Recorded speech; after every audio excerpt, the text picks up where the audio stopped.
Hey everyone, it is Maud Maciak, your host for Unpack with Goey. Today we are talking about a subject that I am really not a pro of.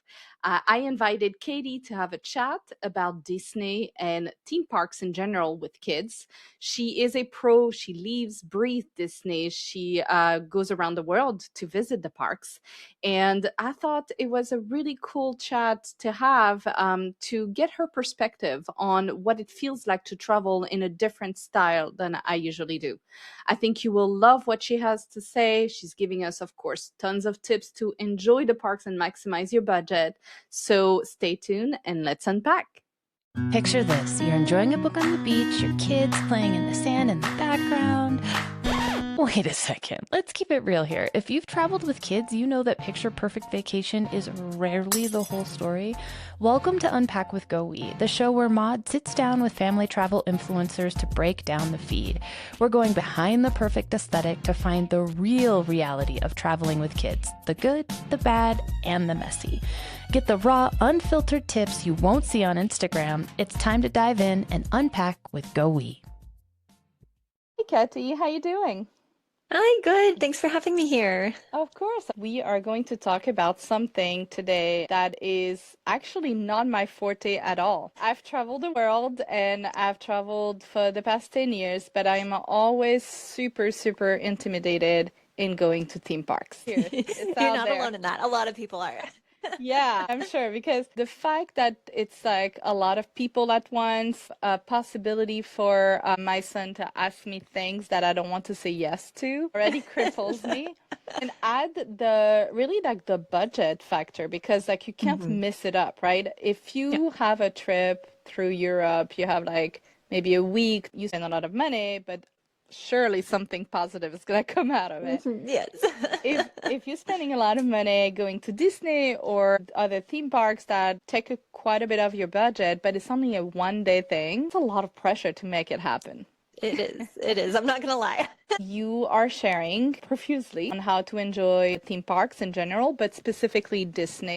So, what is the biggest misconception in life that you feel like people always tell you regarding especially theme parks travel and that you find completely untrue? But it's not relaxing at all. These messages out there that it is pure chaos, pure energy, pure overstimulation, overtired, overhungry, meltdown central. But you have to do it because it's something you do. There's so many times when we're at a theme park and I'm just completely calm and relaxed. Like we're just living in the moment, enjoying watching my girls' faces light up and just having fun together. And I think people forget that yes, there can be meltdowns sometimes or things don't always go according to plan, but the majority of it can be very enjoyable.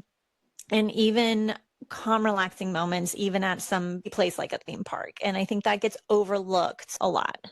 Okay, that's good to know that we can get there. I bet it comes with experience, right? It does. I mean, we've had a season pass for Disneyland in California for the past 3 years now. We don't have that pressure to like try and get on every ride in the day. Even when we go to other parks we've never been to before, it's easier to understand and being able to use the tips that we've accumulated to be able to just enjoy our time and not stress over it.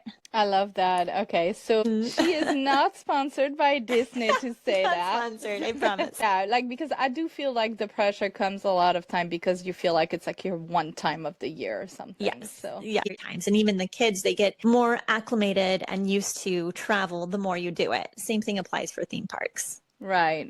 Okay, makes sense. Do you have a lot of rules when you go to theme parks? Like for example, when we travel, we have a lot of rules for if we're like in a foreign country that is not known for its safety. We're like, okay, you always have to hold my hand, things like that. Do you have rules like that in your theme park travel, or it's like a free for all? It's not a free for all. If they're getting too far ahead of us, we reel them back in. I will say theme parks a little bit less like hold my hand, stay right next to me, but you need to be able to see me. I need to be able to get to you quick. My oldest is 9, so sometimes we have let her do single rider by herself because her little sister isn't tall enough or is too scared for the big rides. So like general safety rules apply, make sure you know what to do if you do get lost and how to know who actually works there and who you need to talk to, what you need to ask.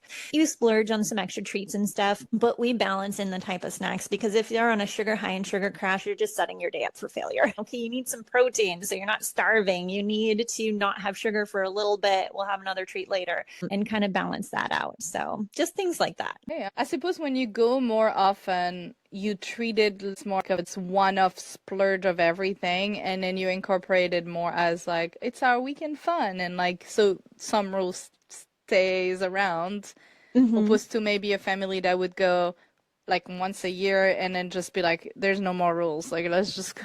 This is like our one time, right? So Exactly. And you know how far you can push your kids too. We just went to Disneyland Tokyo and Disney Sea for the first time. I was so excited. We had one day at each park out of a 13-day trip to Japan. And we're not planning on going back anytime soon. So there was a lot of pressure to plan out those Disney days. So you play it by ear, you know what you can let go of and what's your must do, would like to do, and can skip. And you know when to call it a night and just go back to the hotel. yeah, for like kids lead Yes. literally and figuratively, I guess. Yes.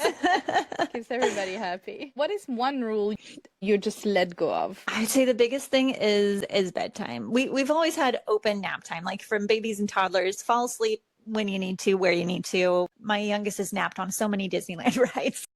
When we're at Disney and the park closes at 9, 10, 11 midnight, and they're excited from everything going on and they're still awake and still going strong, we'll definitely stay out later and push that. We're all about rope dropping, getting there before the park opens, so you're one of the first in the park, so you can go on a bunch of rides before the lines get too long. And if you stay up till closing, it's really hard to wake up that early the next day. So a little bit of leeway there as well. But like finishing every night at 10 opposed to enjoying the first like morning rides, I guess that's a trade-off. Trade-off. And depending on the age of the kids, like if you have teenagers who want to sleep in and, you know, that you want to close the park, because the lines can be shorter towards the very end of the day too. But my girls are 9 and 6. They're young. They're morning people. I'm not. It's just easier to do the most when they're at their best.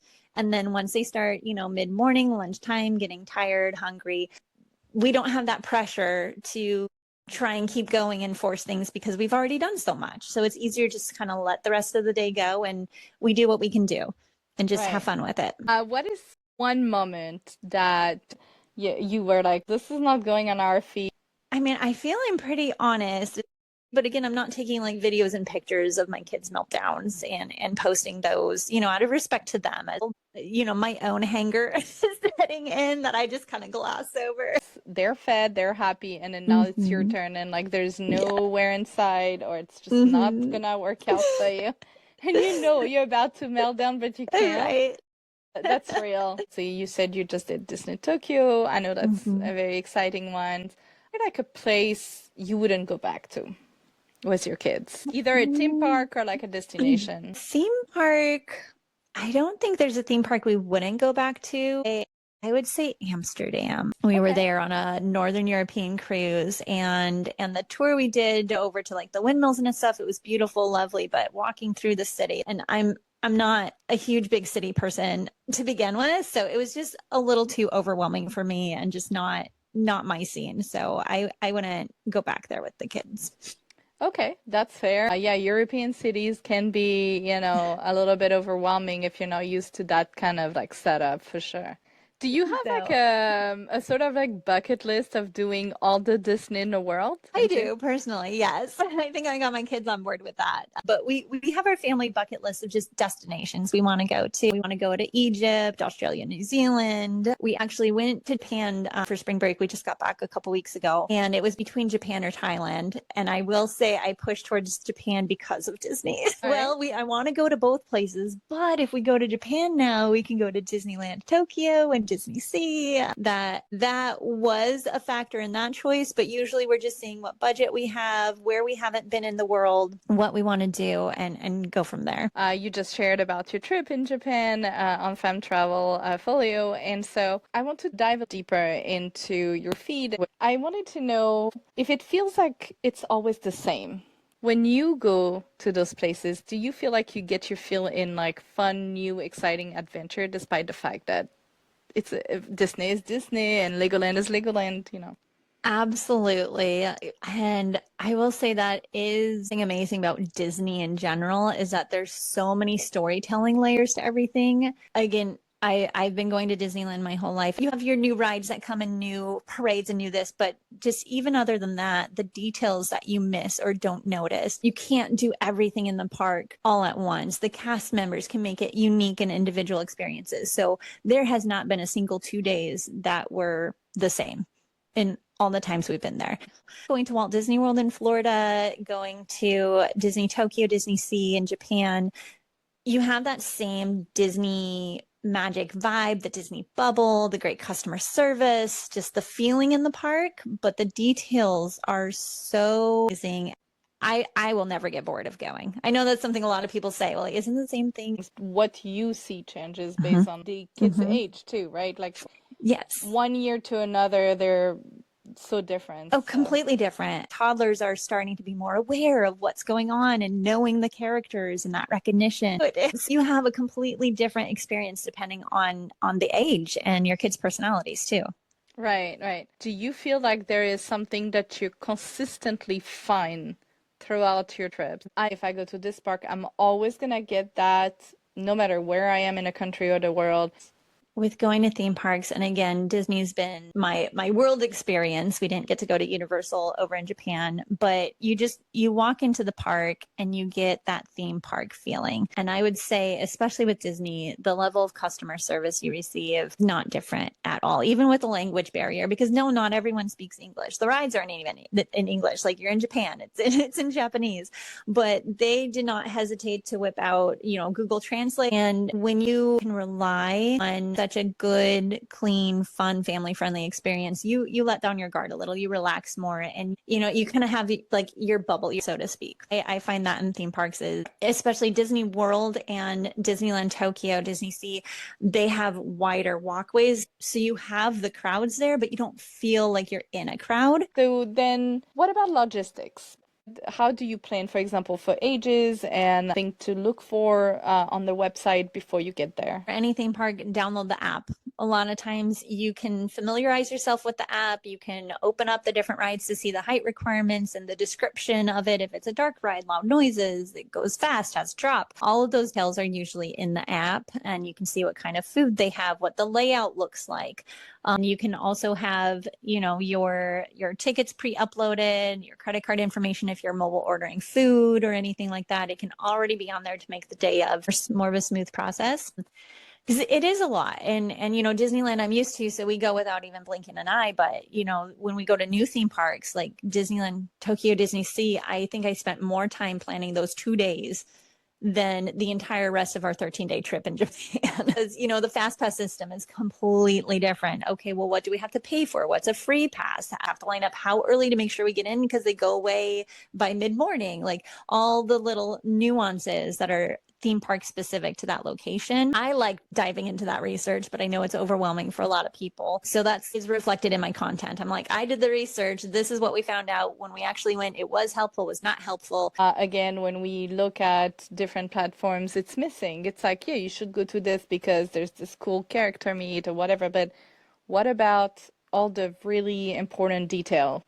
Knowing what age is the best, because technically a 0-year-old is welcome to a theme park, right? Mm-hmm. But really, is it the kind of theme park that I should wait my kid to be, 10, Right. 12 to really It's a enjoy? different experience. And that's again when we get into what kind of experience are you wanting to have with your kids? If you're wanting them to go on rides and enjoy rides, if you're wanting them to for sure not be afraid of the characters, and that's going to more local theme parks and state fairs and stuff like that is really helpful to warm up to a theme park. I like to read the books so that they can see the characters in their book, especially if they're little babies and toddlers. They're just flipping through pages, they're recognizing things. I have my Disneyland ride guide where I have California Adventure in Disneyland. The rides, they're color coded by height requirement, so you can just glance at the paper and see what your kid can or cannot do. As long as you don't have expectations of trying to conquer the park and do absolutely everything, you're going to have a good time and enjoy yourself. Like, you can still do that.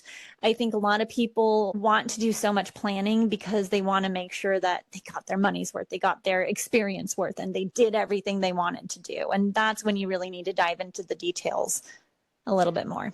Yeah, and that's actually a very common traveling regularly, like traveling in a Mhm. city, traveling in a new country, and traveling in a theme park. When you try to cram everything in one, that's when we encounter problem. We get a tantrum, Yes.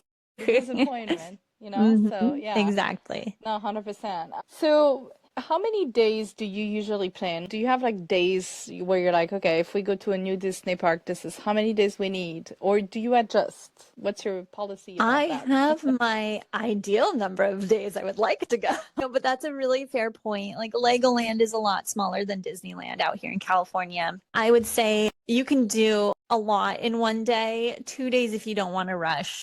And, maybe a third day if it's summer and the water park is open, because they have an aquarium and a water park. The water park's seasonal, but it's not a huge park. So I would say 2, 3 days max there. You'll do everything. You'll feel like, okay, I got the full picture. One day is still enough there. But if you're like, I want to make sure to go on absolutely everything, then, 2 days is probably better. And I would say average would be 2 days Disneyland Park, one day California Adventure Park. There is a lot less in California Adventure compared to Disneyland. And they're right next to each other. Like, you're literally just walking a few steps between them. So I would say 3 days total for Disneyland Resort, or 5 days. If you're getting longer than 5 days, and you're going to have a lot of, unless you're like obsessed with theme parks, you're going to be worn out, exhausted. I don't think it's going to be worth, trying to stay longer than that. Disney World, they have 4 different theme parks in Walt Disney World Resort. And we did one day Magic Kingdom, one day Animal Kingdom, and that's all we could do. We couldn't even get to the other 2 parks. They have a water park, so we did that on one day. And one day each park was really fun, but we missed a whole bunch of Magic Kingdom. There are areas we didn't even walk to. So, I would say the bigger parks, 2 days would be comfortable. 3, if you're really wanting to dive into like everything you can do. Maybe you don't get to do it all, but you do get to do it maybe better because Exactly. Especially if you do have like a day off, even where you don't even have a ticket to go in the park. So you don't feel like, why are we not in the park? We paid for the ticket, and just go to the pool. They walk into the different Disneyland resort hotels. They have beautiful lobbies. Sometimes they have characters in there, people playing piano, like they have the shops and restaurants. You don't need a ticket to be able to enjoy any of that. Downtown Disney has shops and restaurants and activities going on. So there's like a down day that you can definitely find things to do. Anaheim, there's tons to do in the surrounding area as well. I think that gets washed out a lot because people go there for Disney, but there's a lot that you can do. So if you do like 3 days at the theme parks and then a couple days just in the area, pool time, chilling, I think that's a good pace. yeah, I even saw some Airbnbs that basically took the whole concept for themselves as well. So like they'll have pools and Disney rooms, giant arcades in their basement. And so really if especially if you go with like a large group, Mhm. families, cousins, whatever, to keep that downtime, that's pretty cool too. The kids Yes, for reset. them, Yeah. yeah, the magic for them is not about the amount of day or the amount of ride, it's you went there. That's already the moment you pass Yeah. the gate. You went you, there, and you went there with them. A lot of right, times they're just wanting mom and dad's attention. They're just like, exactly. play with me, hang out with me.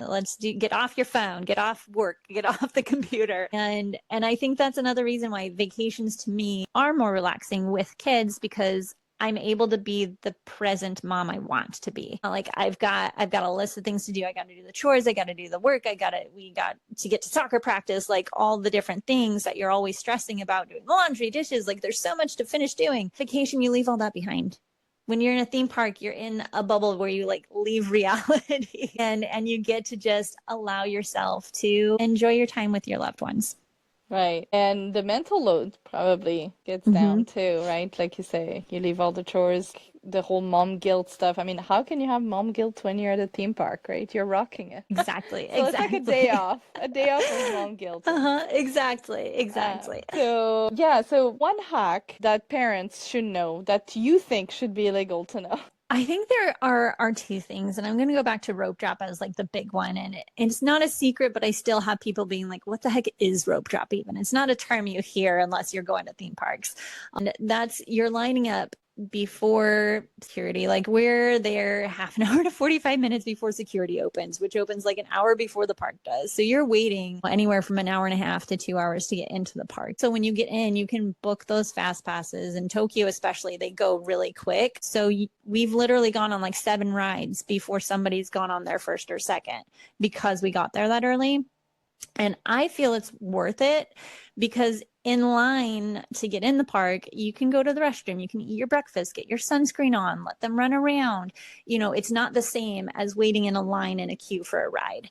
And then you're just waiting that long time once. You're not getting in, waiting to get in, and then waiting for a ride, and then waiting for a ride, and then having them get tired and exhausted before you've done much, and then everyone's just cranky, especially if your kids are morning kids. Like mine are waking me up at 5 a.m. So they're up anyway already. So it just makes more sense to leverage the time where your kids are at their best and get through as much. Like there's no line and they get super excited, and then that energy just continues to pay it forward throughout the day. If you're not ready to go into the park, like just don't go there right when it opens. Wait for the initial funnel to clear down, go in like an hour after opening, and then you'll be able to go right in, and then you'll just have to deal with whatever the lines are at already. If you pay for the fast pass, you get to go in like the short line. You're paying to cut the line basically. So there's a shorter fast pass line. Not every ride has a fast pass short queue. So like going in Fantasyland, in Disneyland, there's no fast passes for those rides. Peter Pan is usually a 45-minute wait, easy. And little kids waiting 45 minutes is not always ideal, right? So if we rope drop it, we get there that early, we're waiting, hour and a half before the park opens, but then we're not in that 45-minute queue. And then we're not waiting 20 minutes for this ride, 30 minutes for that ride, 20 minutes for that ride. And so it adds up to you're waiting a lot less overall. And those rides, you cannot pay your way to cut the line because they don't have that fast pass included. There's only certain rides that have that available to pay for. Okay, so then do you feel like traveling to theme parks are easier than traveling to cities, for example, with your little one? And why not? I would have to say no overall. And that's coming from someone where I think it is easy to go to a theme park, but still on one that I have not been to and I don't know. Like I said, I did more research to plan out our 2 days at the Disney theme parks in Japan compared to all the research we did for the other 13 days. So I feel if you really want to have a specific experience, you want to get on certain rides, unfortunately now there are a lot, you got to pay for the fast pass, you got a mobile order, there's the app, there's a lot of bells and whistles, technology mixed into it, little tips and tricks that can get you to do more in the day that really make it just a little bit more effort to plan out. And for cities, like, I guess it depends how in depth you plan things, because I'm sure you can go down the rabbit hole, but for us, we usually look like, hey, what friends recommended doing, what do we find on YouTube for best things to do with kids in the area, the Go We app, you can look up what's best in the area and pick some things, figure out where you're staying, figure out how to get there, and then you just go and enjoy it. Or you book a tour and they have it all figured out, and there's different ways and different levels of research. I think theme parks can definitely get to be more if you're putting a lot more into it, if that makes sense. Yeah, 100%. It's interesting to see a different perspective because theme parks are meant for kids, and a lot of parents choose theme parks or cruises because they feel like it's easier. But you are showing a different side of that by saying, yes, everything is meant for kids. You're going to have toilets. You're going to have like the little things, right? But then it's like planning, enjoying, making your money's worth. It's work too for theme parks. Sometimes it's not so much about if it's easier, but more so what kind of vibe you're looking for. That's really all that Exactly. is. Exactly. Yeah. You take a lot of cruise too with your kids, right? Disney. We do. We've been on one Disney cruise, which is amazing. I want to do a bunch more, but we've been on 3 cruises with our kids. It's a completely different way of traveling. Completely different. Do you have tips or ways that you still get to enjoy the local economies, the local businesses, while still enjoying the comfort and the easy vibe of a cruise. Absolutely. And we actually prefer to do our own thing when you go to a port. And my husband is really great at asking the locals, like, hey, where would you say to eat to get traditional cuisine from this area? Where would you go on your day off? Where are you hanging out? What should we go do? And he's like, I don't want the tourist spot. No, no, no, no. Where would you eat? And we've had amazing experiences at some restaurants and getting to know the people and the culture a lot more than just booking a shore excursion, which those are fun. And I definitely recommend those if there's a specific activity you want to do, but that adds up. And you're saving money on a cruise usually. I know Disney is a little more expensive because you have the whole Disney characters and vibe and everything. But in general, it's cheaper because you have your food and your accommodation and your activities like all included in this one price. You know, you have your shows, you have the kids club, you have this, like it's included.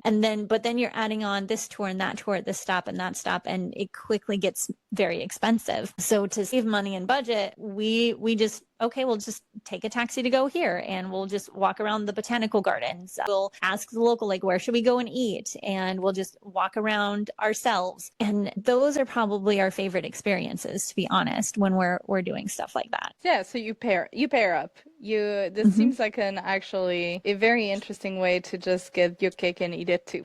I think cruises are like a sampler platter of a bunch of different locations because we both work full time. We are, limited to our PTO and we want to make the most of our vacation. So sometimes cruises is the best choice and you get more experiences. But again, it's just a test taste. It's just a little bit of each culture. Going somewhere and taking the train system and diving into, kind of experiencing it.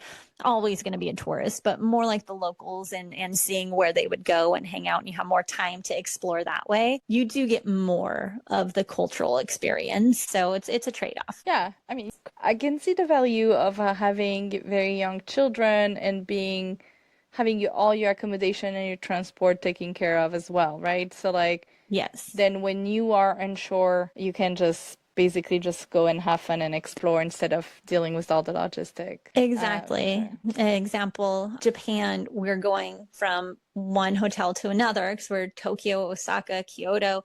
And we're like, okay, we have to pack a day before because we have to send the suitcases ahead this day or they won't get there for 2 days and then we'll miss it. And it was a lot more navigating than a cruise.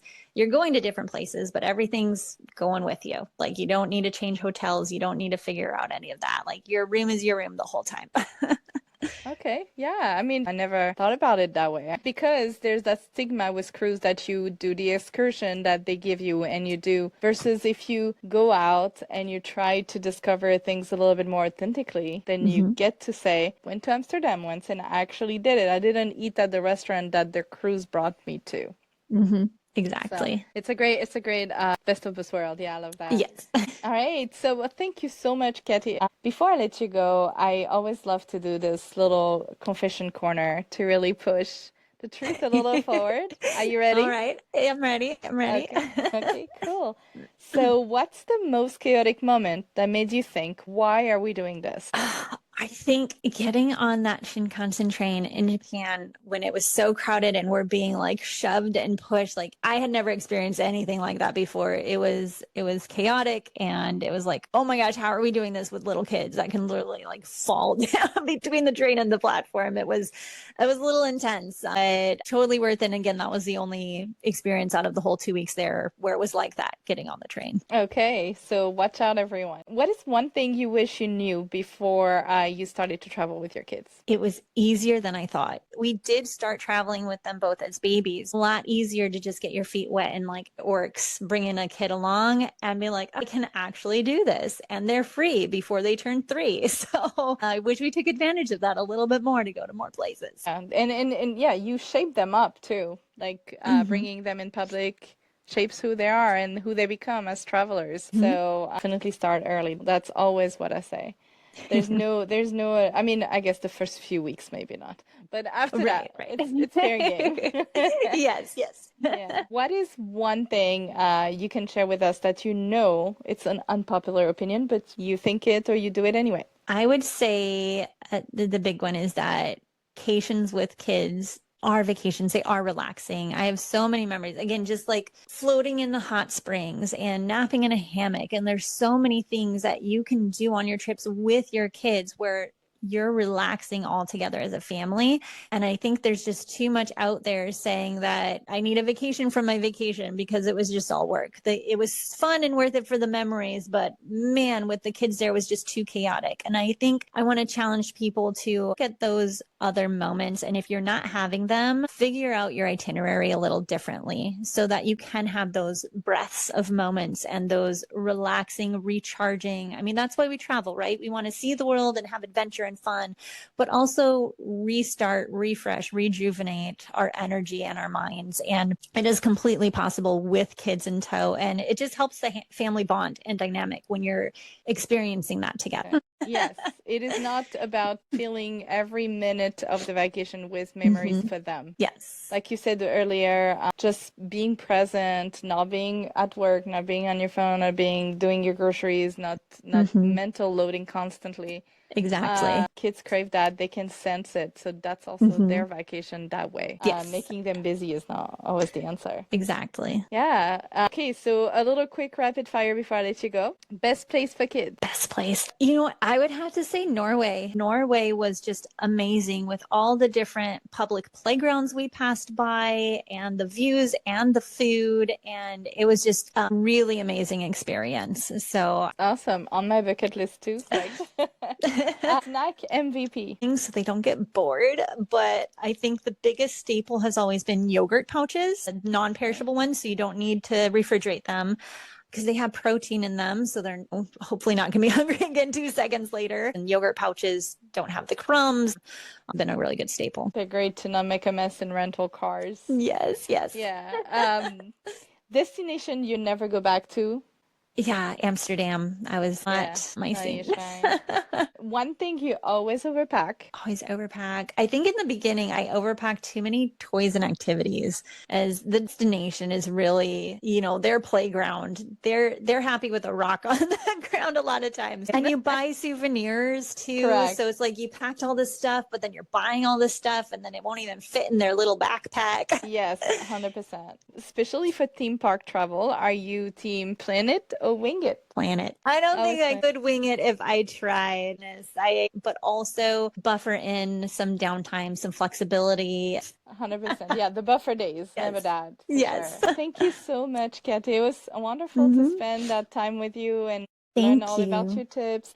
Everybody should go check out your adventures or fam travel. Follow you on Instagram, the blog, correct? familytravelfolio.com. Awesome. And so I'm very excited to see what comes next. I wish you a lot of fun coming your way. Bye. I appreciate it. Thanks.